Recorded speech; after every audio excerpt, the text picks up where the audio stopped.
Washington state Democrats are about to pass another bill strengthening the state's sanctuary status, really being a harbor for abortion and so-called gender-affirming care. While this bill is pretty far along in the process, it's not too late for you to make your voice heard. So today I'm going to tell you all the details about this bill and how you can take action to make your voice heard.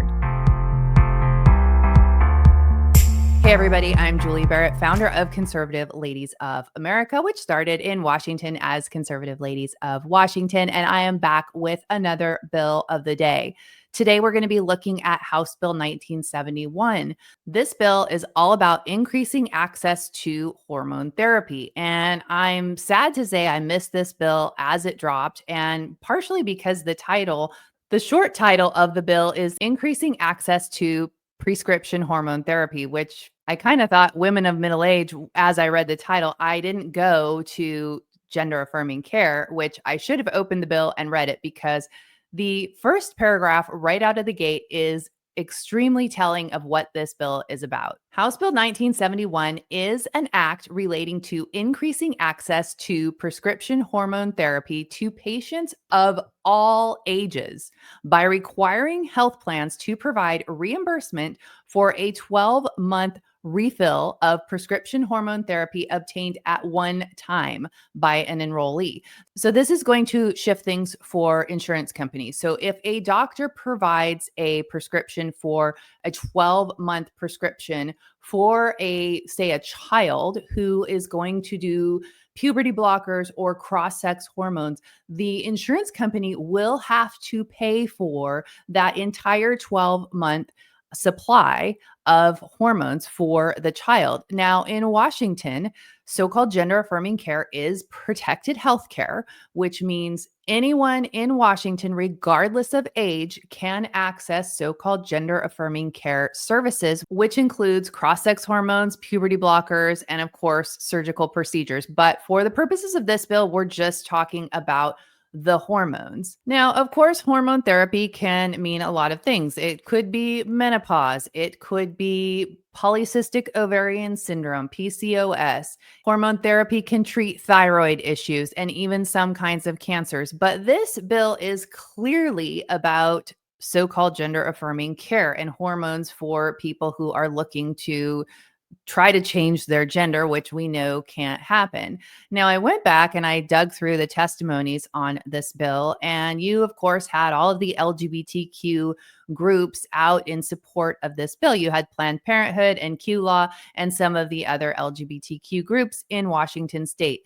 There was, unfortunately, nobody in any of the hearings. It has had 3 public hearings so far because it's already passed the House. And so it had 2 public hearings in the House. And then it just had a hearing last week in the Senate Long-Term Healthcare Committee. So it's had 3 public hearings and nobody has spoken out in opposition to this bill. It passed the House along party lines. So all of the Republicans voted no on this bill, which is great.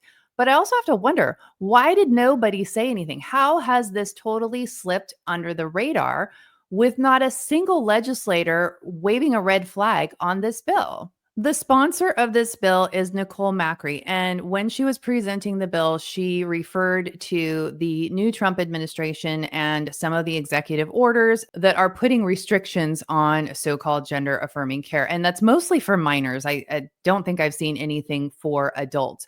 That was something that she referred to as was necessary for this bill, and several of the testifiers said that as well. So we're going to take a look at a couple of testimonies, and I'm going to point out a few things as we go here. Hello, my name is Zoe Shermer, and I'm a transgender Washingtonian.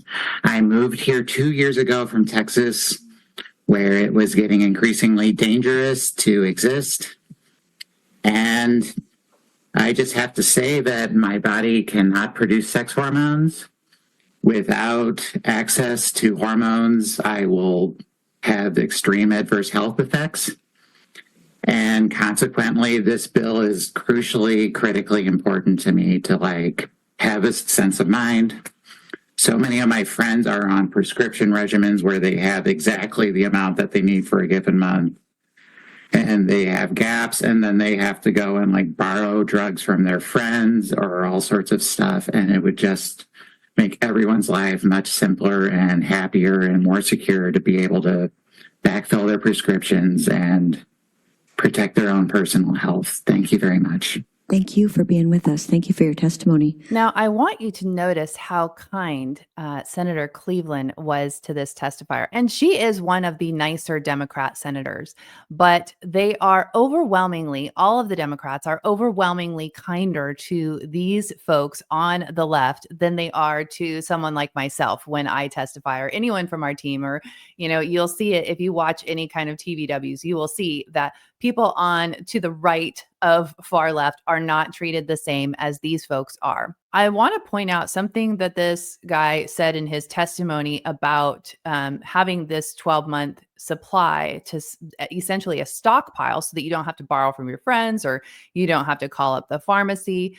The reason that providers do that is so that they can check in. For instance, you might get a prescription that has 3-month refill, and your doctor wants to check in with you after 3 months to make sure that things are still going okay, that you aren't having any adverse side effects and things like that. That is just good medical practice. I get that in so-called gender-affirming care, they're not necessarily looking for good health care. They're just looking to continue their progress in their transition. I think that is an important point of opposition to House Bill 1971 is the ability for providers to check in with their patients to make sure that their patients are not having any adverse side effects to the drugs that they're taking. And I would think if you were taking cross-sex hormones or puberty blockers, especially for children, that is critically important that they be in contact with their providers rather than to just have a 12-month supply.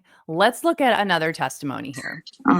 About the life-saving nature of trans-affirming care, as well as hormone care for those who are not trans. I know several people who are not trans who use hormones to manage things such as PCOS, menopause, and loss of testosterone over time. I also see that health benefit of PCOS treatment in my own life. I have severe PCOS, and without my testosterone, which I do get some affirming care from, without that, my ovaries go from the size of an almond to the size of an avocado, and it hurts badly, and I am only able to get my medications monthly and in weekly doses, which is deeply unfortunate. These drugs not only lower my risk of cancer, they lower my risk of suicide. My name is Cisg because my legal name did not fit, but also because Sydney contains a backwards end, S-Y-D-N-E-Y, the E-N-D in the middle.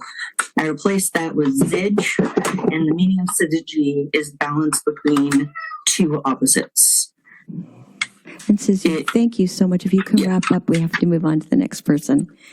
Yes, the removal of end was the removal of my allowance to consider suicide, and that is something that people face a lot. Thank you for your testimony. We appreciate you being with us today. Of course, they have to add, if I can't have this 12-month supply, I might be suicidal. This is a typical position that people take when it comes to so-called gender-affirming care. I would say in regard to this specific testifier, considering that she is taking hormones because she has PCOS and she's also taking testosterone, that seems to me like something that you would want to be under the supervision of a medical doctor and wouldn't necessarily want to have a 12-month supply, because it sounds like she's got some complex issues going on that could the testosterone be actually contributing to her PCOS or making it even worse. I've got one more testimony that I want to show you. Thank you. Good afternoon, Mr. Chair and committee members. My name is Jenna Comstock. I'm a vice president for Q Law Association, expressing our strong support. The federal government is attacking trans people and their health care. Every day we fear losing access to gender-affirming hormone therapy, and many are already rationing medication to build a reserve, myself included. Requiring health plans to provide hormone coverage to reimburse 12-month refills would help trans Washingtonians secure access to their medications, mitigating some harms of this uncertain political climate. This requirement is also key to providing equal access to this option for all insured Washingtonians, regardless of financial status. Many insured trans people can't afford to pay out of pocket for a 12-month refill if it's not reimbursed by their health plan. A recent Human Rights Campaign analysis of LGBTQ plus workers determined that trans people earn only 60 to 70 cents for every $1 the typical worker earns, and almost 1 in 3 trans adults live in poverty, and the rate is even higher for trans people of color. Okay, so we have the threat of the Trump administration might be taking away the trans people's ability to access so-called gender-affirming hormones. And we've also got these narratives that are interwoven into this testimony about how trans people make 60 cents on the dollar to non-trans people, which I'm not sure how that has anything to do with the bill. But this testifier was also treated very nice, which everyone should be treated very nice by the committee chair and the committee members. That's not my bone to pick. It's just that I have seen other people to the right of far left that are treated very, very poorly by not just the Democrats, but even sometimes by the Republicans. And so it would be nice if everybody got this same sweet treatment that all of these testifiers got on House Bill 1971. Now, you might be thinking, well, I don't know how this bill has anything to do with me. Well, when they set policies that require health insurance companies to do things like this, to provide a 12-month supply of hormones, who's paying for that? I mean, that drives up insurance costs. If they are on state insurance, then all of that is funded by the taxpayers. So at the end of the day, while there may not be a huge price tag on this bill, it is going to have ramifications with healthcare that we have been seeing over the years as Washington State has been really ramping up their policies to make Washington a safe harbor, a sanctuary state for abortion and so-called gender-affirming care. If this is something you oppose, I have got a quick action link for you right down below.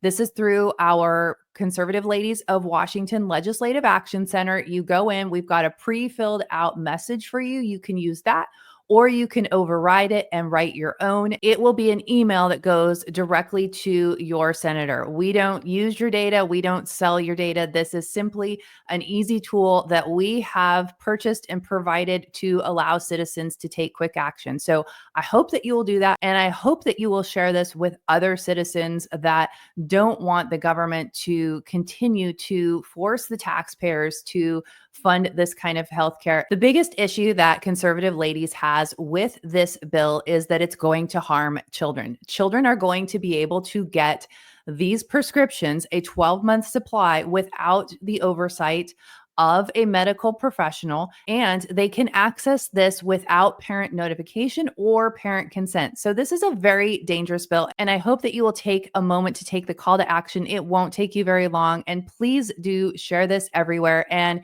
if you're not already subscribed to our YouTube channel, please subscribe. Make sure you've got those notifications turned on, because many of our videos, just like this one, are time sensitive, and you will want to watch and take action right away. Thanks so much for watching, and I'll see you in the next video.